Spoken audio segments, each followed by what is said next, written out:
السلام علیکم ورحمۃ اللہ وبرکاتہ۔ الحمد للہ الذی خلق السماوات والارض وجعل الظلمات والنور ثم الذین کفروا بربهم يعدلون هو الذی خلقکم من طین ثم قضى اجلا وأجل مسمى عنده ثم أنتم تمترون وهو الله في السماوات وفي الأرض يعلم سركم وجهركم ويعلم ما تكسبون والصلاة والسلام على سيد الأنبياء والمرسلين وعلى آله وأصحابه أجمعين أما بعد فقد قال الله تعالى ولئن سألتهم من خلق السماوات والأرض ليقولن خلقهن العزيز العليم الذي جعل لكم الأرض مهدا وجعل لكم فيها سبلا لعلكم تهتدون صدق الله العظيم۔ ناظرین کرام، اس وقت آپ دیکھ رہے ہیں اقرا ٹی وی پر لائیو Q&A کا پروگرام۔ مفتی محمد اشفاق آپ کی خدمت میں حاضر ہیں۔ یہ پروگرام پیر سے لے کر جمعہ تک اسی وقت نشر ہوتا ہے اور اسکائی کے 742 پر اور انٹرنیٹ کے ذریعے اقرا.tv پر آپ اس کو دیکھ سکتے ہیں۔ پروگرام کی ترتیب یہ ہے کہ شروع میں کسی موضوع پر گفتگو ہوتی ہے اور اس کے بعد آپ کے لیے لائیو کالوں کا سلسلہ جاری کیا جاتا ہے، جس میں آپ دینی سوالات کے جوابات یا اپنی پریشانیوں کا حل قرآن و سنت کی روشنی میں معلوم کرتے ہیں۔ سلسلہ گفتگو جو ہمارا چلا آ رہا ہے سورہ زخرف چل رہی ہے، جس کی شروع کی آیتیں ہوئی جس میں قرآن مجید کا ذکر آیا۔ اس کے بعد اللہ تعالیٰ یہ فرماتے ہیں کہ ان مشرکین کے اندر ایک بات پائی جاتی ہے کہ یہ اللہ کے ہونے کا اقرار کر رہے ہیں۔ وَلَئِن سَأَلْتَهُمْ، اگر آپ ان مشرکین مکہ سے پوچھیں من خلق السماوات والارض، کس نے آسمانوں اور زمینوں کو پیدا کیا، لَيَقُولُنَّ خَلَقَهُنَّ الْعَزِيزُ الْعَلِيمُ، تو وہ کہیں گے کہ زبردست جاننے والے نے اس کو پیدا کیا ہے۔ دوسری آیت میں اللہ تعالیٰ فرماتے ہیں وَلَئِن سَأَلْتَهُمْ من خلق الارض ليقولن خلقهن اللہ ليقولن اللہ، اگر آپ ان سے پوچھیں کہ آسمان و زمین کو کس نے پیدا کیا، کہیں گے اللہ نے پیدا کیا۔ وَلَئِن سَأَلْتَهُم مَّن نَّزَّلَ مِنَ السَّمَاءِ مَاءً فَأَحْيَا بِهِ الْأَرْضَ بَعْدَ مَوْتِهَا لَيَقُولُنَّ اللَّهُ، اگر آپ ان سے یہ پوچھیں کہ بارش کو آسمان سے کون نازل کرتا ہے، یہ کہتے ہیں کہ اللہ نازل کرتا ہے۔ تاکید کا لفظ ہے لا یقولن، یہ ضرور کہیں گے اللہ نے نازل کیا، اللہ نے پیدا کیا، لیکن پھر وہ دوسروں کو بھی اللہ کے ساتھ شریک مانتے ہیں۔ گویا اقرار اللہ کا ان کے اندر موجود ہے۔ اسی لیے آپ دیکھیں کہ ہم زیادہ تر مشرکین مکہ کہتے ہیں۔ مشرکین کا مطلب اللہ کو تو مانتے تھے لیکن اللہ کے ساتھ دوسروں کو شریک مانتے تھے، شرک کرنے والے۔ کفار مکہ جب کہا جاتا ہے اس میں عام مراد ہوتے ہیں۔ کفار کا لفظی معنی ہوتے ہیں اللہ کا انکار کرنے والے، یعنی ان میں کچھ ایسے بھی لوگ تھے جو مطلق اللہ کا انکار کرتے تھے، جن کے قول کو قرآن نے ذکر کیا ہے وَمَا يُهْلِكُنَا إِلَّا الدَّهْرُ، یہ وہ لوگ تھے جو یہ کہتے تھے کہ زندگی اور اس کے بعد موت ختم، مطلب یہ کہ خود بخود آئے ہیں خود بخود مر جائیں گے، معاملہ ختم ہو جائے گا۔ ان کو نہ آخرت کا یقین ہے نہ کسی پیدا کرنے والے کا یقین ہے، ان کو کفار مکہ کہا جاتا ہے۔ اللہ تعالیٰ نے پہلی آیت میں یہ بتلایا کہ یہ لوگ اقرار کر رہے ہیں، اب اس کے بعد اپنی قدرت کی چند نشانیاں ذکر فرمائی کہ دیکھو اللہ کون ہے۔ الذی جعل لکم الارض مہدا، اللہ وہ ذات ہے جس نے تمہارے لیے زمین کو ایک فرش بنایا، اطمینان سے ہم اس پر چل رہے ہیں۔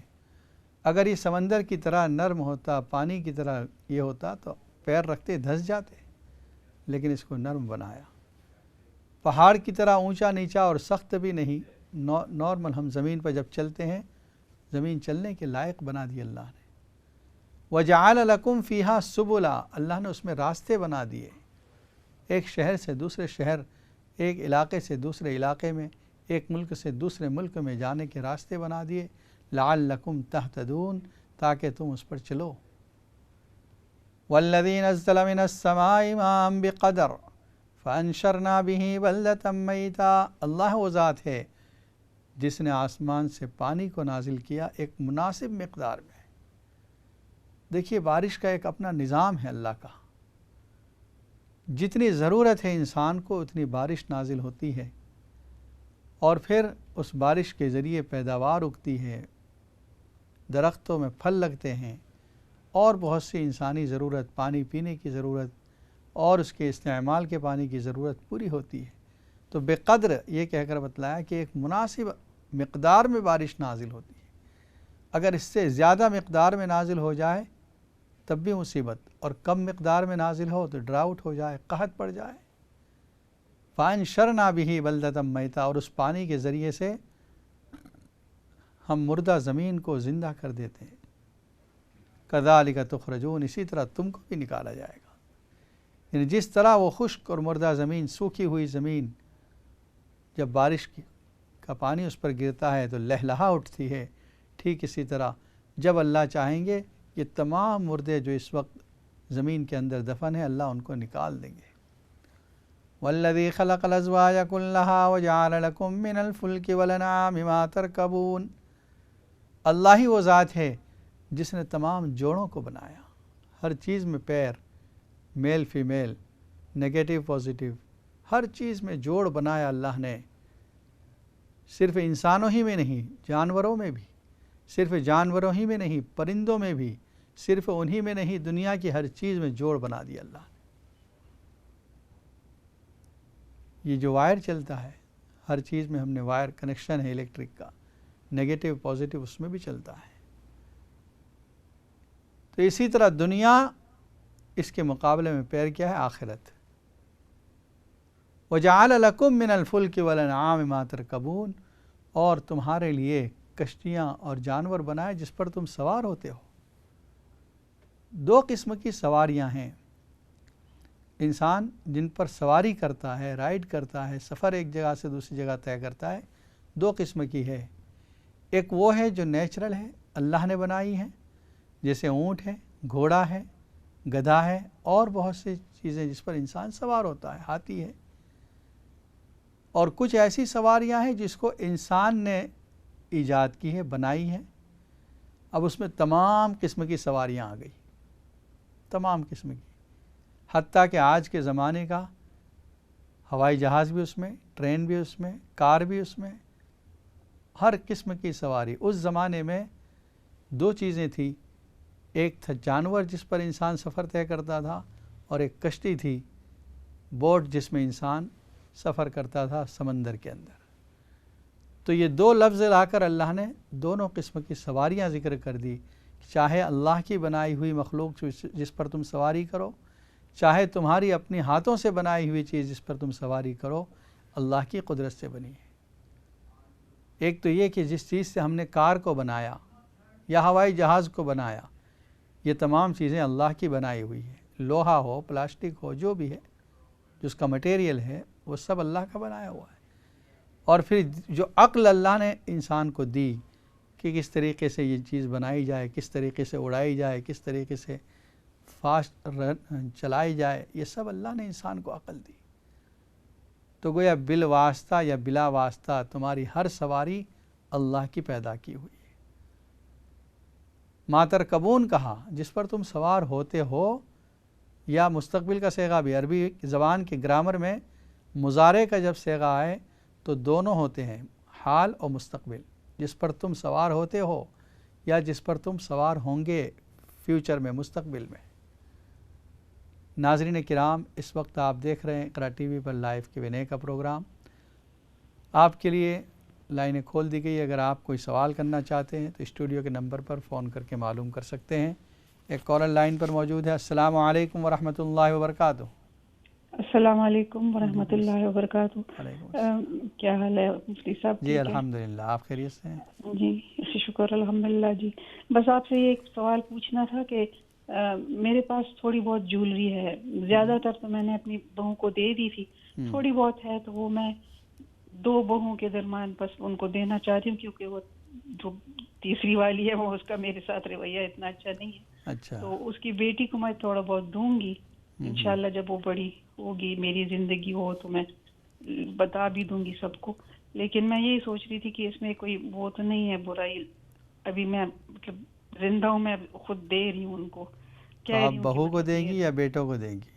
نہیں، بہوؤں کو دوں گی۔ اچھا ٹھیک ہے، تو بس ان کو میں کہوں گی کہ یہ ان کا ہے میرے بعد، ٹھیک ہے انشاءاللہ بتا دیں۔ تو یہ تیسری کو اگر میں نہ دوں تو کوئی بات نہیں، اس کی بیٹی کو تھوڑا بہت دوں، ہاں ہاں ٹھیک کیونکہ ہے اس کا بتا دیں۔ رویہ میرے ساتھ بالکل نہیں اچھا۔ میں بہت کوشش کرتی ہوں لیکن بس آپس میں بہن بھائیوں کا بھی انہوں نے بہت ہی وہ کیا ہوا ہے، اور بس جو مسائل ہوتے ہیں تو دیں گے تو دل اچھا ذرا ہو برا جائے ہو گا نا، جاتا آپ دیں گے، ہے جی۔ آپ دیں گے تو اچھا ہو جائے گا رویہ۔ مشکل ہی لگتا ہے، بہت کوشش کی ہے، بہت کوشش کی ہے، اس کا دل نہیں صاف ہوتا بس۔ ٹھیک ہے انشاءاللہ بتا دیں، آپ پروگرام دیکھتی رہیں۔ السلام شکریہ، علیکم۔ اللہ حافظ، وعلیکم السلام۔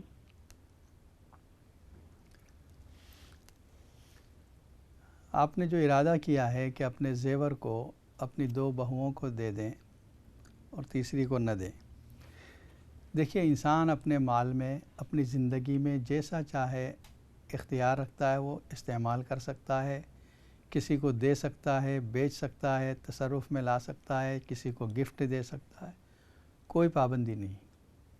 اگر آپ اپنی بہو کو دے رہے ہیں تو پھر اس میں اولاد کا بھی کوئی مسئلہ نہیں، اس لیے آپ 2 کو دے سکتے ہیں، تیسری کو نہ دیں، یہ آپ کو اختیار ہے۔ اگر اولاد میں دیا جاتا تو پھر یہ تھا کہ برابری ہونی چاہیے تھی، کیونکہ اولاد ہونے کے اعتبار سے سب برابر ہیں، لیکن یہ بہو ہے اس لیے آپ 2 کو دیں اور 1 کو نہ دیں، اس کی اجازت ہے۔ ناظرین کرام، جو گفتگو چل رہی تھی سورہ زخرف میں سواریوں کا ذکر آیا کہ اللہ نے دونوں قسم کی سواریاں ذکر فرما دی، اور آگے اس کا مقصد بھی ذکر فرمایا۔ اچھا، لِتَسْتَوُوا عَلَى ظُهُورِهِ ثُمَّ تَذْكُرُوا نِعْمَةَ رَبِّكُمْ إِذَا اسْتَوَيْتُمْ عَلَيْهِ، جس وقت تاکہ تم سوار ہو جاؤ اس پر، اس کی پشت پر۔ ثُمَّ تَذْكُرُوا نِعْمَةَ رَبِّكُمْ، اور تم رب کی نعمت کو یاد کرو۔ وَتَقُولُوا، اور تم یوں کہو، سبحان الذی سخر لنا هذا وما كنا له مقرنین وإنا إلی ربنا لمنقلبون، پاک ہے وہ ذات جس نے اس سواری کو ہمارے لیے مسخر کر دیا، ہمارے انڈر کنٹرول کر دیا ہے، اور وما كنا له مقرنین، ہم اس کو تابع کرنے والے نہیں تھے، یہ ہمارے کنٹرول میں نہیں آ سکتی تھی سواری، اور اللہ ہی کی طرف ہم کو لوٹ کر جانا ہے۔ اس زمانے کی سواری کو دیکھیں، اونٹ پر ایک بندہ سوار ہے، اللہ کی قدرت ہے، اونٹ انسان سے زیادہ طاقتور ہے، بڑی جسامت والا ہے، لیکن اللہ نے اس کو اتنا کنٹرول میں کر دیا ہے کہ وہ رسی کے ذریعے جہاں چاہے لے جاتا ہے انسان۔ گھوڑے پر انسان سوار ہے، گھوڑا بھی بہت مضبوط جانور ہے، لیکن انسان اس کو اشارے سے، پیروں کے اشارے سے، ہاتھ کے اشارے سے لے جاتا ہے اس کو جہاں چاہتا ہے۔ بچہ بھی ایک اونٹ کے نکیل پکڑ کر لے کر چلتا ہے اور چلتے ہیں اونٹ۔ تو یہ جو انڈر کنٹرول کیا ہے یہ اللہ کی طاقت ہے۔ آج کی ہماری سواریاں یہ بھی اللہ کے انڈر کنٹرول ہے، اللہ تعالیٰ نے ہمارے اندر کنٹرول کر دیا ہے۔ اگر کبھی بریک فیل ہو جاتا ہے، بڑی بڑی سواریاں، اچھی اچھی کاریں ضائع ہو جاتی ہیں، حادثات ہو جاتے ہیں، لوگ مر جاتے ہیں، تو اس کا چلنا بھی اللہ کی طرف سے، اس کا رکنا بھی اللہ کی طرف سے، یہ ہمارے کنٹرول میں رہے یہ بھی اللہ کی طرف سے ہے۔ حضرت علی رضی اللہ تعالیٰ عنہ فرماتے ہیں، جب تم سواری پر چڑھو تو پہلے بسم اللہ کہہ کر پیر رکھو، جب اس پر بیٹھ جاؤ تو الحمدللہ کہو، یہ ثم تذکروا نعمت ربکم ہو گیا۔ اس کے بعد یہ دعا پڑھو، سبحان الذی سخر لنا ھذا وما كنا له مقرنین وانا الی ربنا لمنقلبون۔ آج ہم ایک سفر پر جا رہے ہیں، اور ایک سفر ہمارا ہوگا رب کی طرف، ہم اپنے رب کی طرف لوٹ کر جانے والے ہیں۔ گویا اس سفر کے ذریعے آخرت کے سفر کو یاد دلایا جا رہا ہے۔ ہر انسان جو سواری پر سوار ہو اس وقت یہ دعا پڑھے، اپنی آخرت کے سفر کو یاد کریں. یہ اس میں مناسبت ہے اس دعا اور سفر کے درمیان.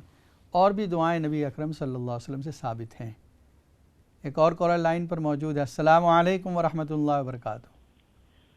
وعلیکم السلام ورحمۃ اللہ وبرکاتہ. جی مولانا صاحب مجھے ایک سوال پوچھنا ہے. جی فرمائیں. جب ہم قضا نماز پڑھتے ہیں تو میرا کیا ہے کہ میں جب بھی مجھے ٹائم ملتا ہے تو میں ایک ساتھ نماز پڑھ لیتی ہوں جی قضا کی.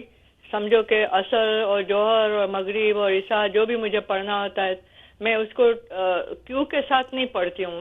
ٹیڑھی باقی کیسی بھی جو بھی مجھے دھیان میں آتا ہے وہ پڑھتی رہتی ہوں. تو وہ ایسا پڑھ سکتے ہیں ہم آپ کو کہ یہ کیوں کے ساتھ ہی پڑھنے کا؟ عصر پہلے فجر پھر جوہر پھر عصر پھر مغرب پھر عشاء ایسا پڑھنے کا ہے یا کوئی بھی طریقے سے ٹرن بائی ٹرن ہم پڑھ سکتے ہیں؟ آپ کی کتنی نماز قضا باقی ہے یہ آپ کو یاد ہے؟ جی نہیں مجھے یاد نہیں ہے. میں تو ایسے ہی پڑھتے رہتی ہوں. اچھا ٹھیک ہے انشاءاللہ بتاتے ہیں. ٹھیک ہے. السلام اللہ علیکم. حافظ. السلام. جو نمازیں اچھا ایک اور کال لے لیتے ہیں. السلام علیکم ورحمۃ اللہ وبرکاتہ. السلام علیکم مولانا صاحب. یہ ڈاکٹر جی جی آپ ٹی وی کی آواز بند کریں. جی جی میں کرتا ہوں. ڈاکٹر لوگ دوائی دیتے ہیں وٹامن ڈی. جی تو اس میں جیلاٹین ہوتی ہے. تو وہ جیلاٹین جو ہوتی ہے وہ گولی ہم کھا سکتے ہیں یا نہیں؟ تو وہ جیلیٹین جانور کی ہوتی ہے یا ویجیٹیبل سے پیدا کی ہوئی ہے؟ اصل میں یہ اس میں نہیں لکھا ہے ہوتا. اچھا ٹھیک ہے انشاءاللہ بتاتے ہیں. اوکے. السلام علیکم. مزید ایک کال کو شامل کرتے ہیں. السلام علیکم ورحمۃ اللہ وبرکاتہ. وعلیکم السلام ورحمۃ اللہ وبرکاتہ. بھجان میرے مسئلے بہت ہیں, بہت دکھی ہوں میں. میرے پیچھے میں نے آپ کے چینل پر کتنی بار فون کیا ڈفرنٹ بار مجھے وظائف ملے وہ کر رہی ہوں. بڑی بیٹی کا کر رہی تھی وہ جو انہوں نے مجھے سورۃ تحریم بھائی جان نے بتائی تھی, مولانا صاحب مفتی نے, وہ کرتی ہوں رات کو. اور سورۃ کوثر بھی 3 بار پڑھتی ہوں. بیٹی کو تنگ کرتا ہے اس انداز, مگر وہی بیٹی اب میرے خلاف ہو گئی ہے. 2 بار آئی ادھر تو میں گھر میں نہیں تھی, جاب سنٹو میں کدھر تو وہی میرے خلاف ہو گئی ہے. بات بھی نہیں کرتی ہے تو غصے ہو کے گالاں دیتی ہے. کیا میں نے بولا کہ تو بیٹی ہے میری تو نہیں انڈرسٹینڈ کر سکتی ماں کے لیے, تمہارے لیے میں نہیں بتایا کہ میں کیا وظائف کر رہی ہوں. تو یہ جو بیٹی ہے اس کا شوہر اس کے ساتھ کیسا رہتا ہے؟ اس کے ساتھ اچھا نہیں ہے. وہ غصہ اتار رہی ہے کہ میں اتنے دور سے آتی ہوں تو ماں میری کیا کرتی ہے کہ میرے لیے ڈوریں نہیں کھولتی. میں نے بتایا بھی کہ میں گھر نہیں تھی, میں نے جاب سنٹو میں. وہ بھی پریشانی ہے. اس کی سوتیلی ماں اسے گالی دیتی ہے, قرآن پاک اٹھا کر کہتی ہے کہ وہ اس کی سوتیلی ماں جو ہے اس کو کیا کرتی ہے کہ وضو کے بغیر نماز روزہ نہیں کرتی. اٹھا کر قرآن پاک بے وضو تو کہتی ہے کہ تو اور تمہاری بہن چھوٹی کو اللہ ان کا جگہ بالے, یہ کرے وہ کرے. تو مجھے اتنا دکھ ہوا کہ میں پریشرائز ہو جاتی ہوں. پہلے سے میں ڈومیسٹک وائلنس اور طرح طرح کی پریشانیوں میں مبتلا ہوں. ٹھیک ہے میں کچھ عمل بتاتا ہوں. ٹھیک ہے آپ ابھی بیٹی بھی پہلے بیٹا خلاف تھا, بیٹی پتہ نہیں کیا ہو رہا ہے میرے ساتھ.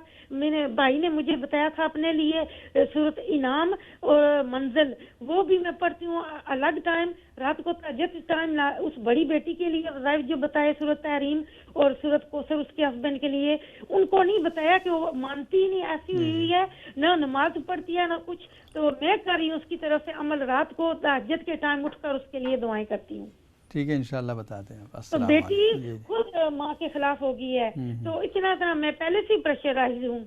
تو میرا آپ بھائیوں کے سوا دعا کرنا اور کوئی بھی نہیں ہے, اولاد بھی خلاف ہوگی. ٹھیک ہے بتاتے ہیں. السلام علیکم. جی وعلیکم. ہماری بہن کا جو سوال تھا قضا نمازوں کے سلسلے میں, جو نمازیں ہمارے ذمہ باقی ہے ان نمازوں کی قضا لازم ہو جاتی ہے. جتنے سال کی باقی ہیں آپ اتنے سال تک نماز پڑھتی رہیں. اگر آپ نے 5 سال نماز نہیں پڑھی ہے تو آپ روزانہ 1 دن کی نماز قضا کر کے 5 سال تک پڑھیں گی تو نماز ادا ہو جائے گی. لیکن اگر آپ کو یاد نہیں کہ کتنی نمازیں قضا ہوئی ہیں تو پھر اس صورت میں یہ حکم ہے کہ آپ نماز پڑھتی رہیں، جب آپ کا دل اطمینان ہو جائے کہ اب جتنی نمازیں مجھ پر قضا تھی میں نے ادا کر لی، وہاں تک آپ پڑھتی رہیں، چاہے 5 سال ہو چاہے 10 سال ہو۔ بہتر تو یہی ہے کہ آپ ترتیب سے نماز پڑھیں، فجر، ظہر، عصر، مغرب، عشاء اور وتر۔ لیکن اگر آپ نے اس طرح بھی پڑھ لی، فجر کے ٹائم میں ظہر عصر کی نماز پڑھ لی یا ظہر کے بعد فجر کی نماز پڑھ لی، تب بھی آپ کی جو قضا ہے وہ ادا ہوتی چلی جائے گی، یعنی معاف ہوتی جائے گی۔ بہتر ہے کہ ترتیب سے پڑھیں آپ۔ ہمارے بھائی کا جو سوال تھا کہ وٹامن ڈی کی جو یہ ہوتی ہے دوا، اس میں جیلیٹین ہوتا ہے۔ دیکھیے جیلیٹین کا مسئلہ یہ ہے کہ عام طور پر وہ جیلیٹین جو ہوتی ہے وہ جانور کی ہوتی ہے، اس وجہ سے اگر کوئی ایسی بیماری ہے جس بیماری کا علاج ضروری ہے اور اس کا کوئی دوسرا الٹرنیٹیو بھی نہ ہو، اور ڈاکٹر سے آپ پوچھیں کہ اس کی دوسری کوئی دوا ہے متبادل، اگر کوئی دوسری دوا نہ ہو تو پھر آپ یوز کر سکتے ہیں۔ لیکن میرے خیال سے وٹامن جو ہے یہ صرف اس لیے ہوتی ہے تاکہ آپ طاقت حاصل کریں، تو آپ دوسری ایسی دواؤں سے بھی طاقت حاصل کر سکتے ہیں وٹامن ڈی جس میں جیلیٹین نہ ہو۔ تو آپ ڈاکٹر سے مشورہ کریں اور اس سے کہیں کہ ایسی دوا لکھ دیں جس میں جیلیٹین نہ ہو، اس دوا کا استعمال کریں آپ۔ اور ایک کالر لائن پر موجود ہے۔ السلام علیکم ورحمۃ اللہ وبرکاتہ۔ جی آپ لائن پر موجود ہیں۔ السلام علیکم۔ وعلیکم السلام۔ فرمائیے۔ میں نے صرف آپ کی تعریف کرنے کے لیے فون کیا ہے۔ اللہ ماشاءاللہ آپ بہت ہی تحمل سے لوگوں کی باتیں سنتے ہیں اور اسمائل کرتے ہیں نا، اللہ آپ کو زندگی دے، تندرستی دے۔ بہت اچھا آپ کا پروگرام، ماشاءاللہ، بہت پیار سے آپ لوگوں سے بات کرتے ہیں۔ اللہ تعالیٰ آپ کو اجر دے۔ جزاکم اللہ۔ السلام علیکم۔ دوسرا ہماری بہن نے کہا ہمارے بہت مسائل ہیں۔ دیکھیے آپ کی بات سن کر تو ایسا لگ رہا ہے کہ آپ بجائے اس کے کہ اپنی بیٹی کی فکر کریں، آپ اپنی فکر کریں ابھی۔ کیوں؟ اس لیے کہ آپ کی خود حالت ایسی ہو گئی ہے کہ آپ اپنی ذات پر توجہ دیں۔ بیٹی کے لیے دعا کرنا، یہ یقیناً ایک ماں اپنی بیٹی کے لیے دعائیں ضرور کرے گی، لیکن آپ اپنے لیے خود یہ عمل کریں، اور وہ جو سورہ تحریم کا ہے، سورہ کوثر کا، ابھی وہ چھوڑ دیں۔ آپ اپنے لیے ایک عمل بتاتا ہوں، اس کو آپ کرتے رہیں، انشاءاللہ اس سے آپ کو فائدہ ہوگا۔ عمل آپ کا یہ ہے کہ پہلے سورہ فاتحہ پڑھیں، اس کے بعد آیت الکرسی پڑھیں، اس کے بعد سورہ آل عمران جو تیسرے پارے میں، 3rd سپارے میں آل عمران، اس کی آیت نمبر 27 28، قل اللہم مالک الملک تؤتی الملک من تشاء اور تولج اللیل فی النہار، یہ 2 آیتیں، اور اس کے بعد لاسٹ 2 آیتس آف سورہ توبہ، یہ 11 پارے میں ہیں، اس کو پڑھیں اور پھر دعا کریں، انشاءاللہ اللہ تعالیٰ آپ کی حالت کو درست کر دے گا۔ باقی آپ دعا کرتی رہیں۔ دیکھیے انسان اگر آپ صحیح ہیں تو پھر آپ اپنے بچوں کے لیے دعا کر سکتی ہیں، سب کر سکتی ہیں، لیکن آپ ذہنی طور پر اس قدر پریشان ہیں تو آپ خود اپنے علاج کی محتاج ہیں۔